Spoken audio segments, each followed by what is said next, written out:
तरफ अमेरिका के राष्ट्रपति डोनाल्ड ट्रंप, दूसरी तरफ इजराइल के प्रधानमंत्री बेंजामिन नेतन्याहू और बीच में एक बार फिर खड़ा हो रहा है हमास का प्रमुख याह्या सिनवार, जो ठीक 1 साल पहले गाजा के खंडहरों में मारा जा चुका है।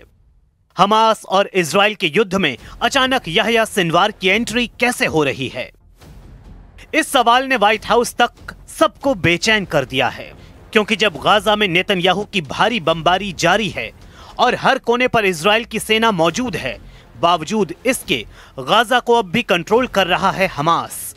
हमास ने डोनाल्ड ट्रंप के सामने बहुत बड़ी शर्त रख दी है। हमास ने कहा है कि अगर डोनाल्ड ट्रंप गाजा पर डील चाहते हैं तो इजराइल को याह्या सिनवार की लाश लौटानी होगी। याह्या सिनवार हमास का प्रमुख था और उसी ने 7 अक्टूबर 2023 को इजराइल पर हुए हमले का मास्टर प्लान तैयार किया था। याह्या सिनवार की लाश वापस लेकर आखिर क्या चाहता है हमास, और क्या है इस डिमांड को लेकर हमास का एजेंडा? इस सवाल ने अमेरिका के राष्ट्रपति डोनाल्ड ट्रंप और इजराइल के प्रधानमंत्री बेंजामिन नेतन्याहू को बहुत बड़ी उलझन में डाल दिया है, क्योंकि इजरायली बंधकों को लेकर डील अब तक फाइनल नहीं हुई है। और इस बीच पूरी पिक्चर में याह्या सिनवार की एंट्री ने डील में बड़ा वाला पलीता लगाने का काम किया है। हमास की डिमांड है कि न सिर्फ याह्या सिनवार की लाश सौंपी जाए, बल्कि उसके भाई मोहम्मद सिनवार की बॉडी भी वापस की जाए, और ये शर्त डोनाल्ड ट्रंप के गाजा पीस प्लान का हिस्सा मानी जाएगी। The Sunday evening deadline was to hear back from Hamas on the proposal one way or another. And of course, on Friday, Hamas put out a very clear statement in the president's view that they accept the president's framework, and that's why those technical talks are now underway. But again, we want to move very quickly on this, and the president wants to see the hostages released as soon as possible. Israeli media में हड़कंप much गया है। आखिर Yahya Sinwar की लाश वाली demand के पीछे हमास का बड़ा मकसद क्या है?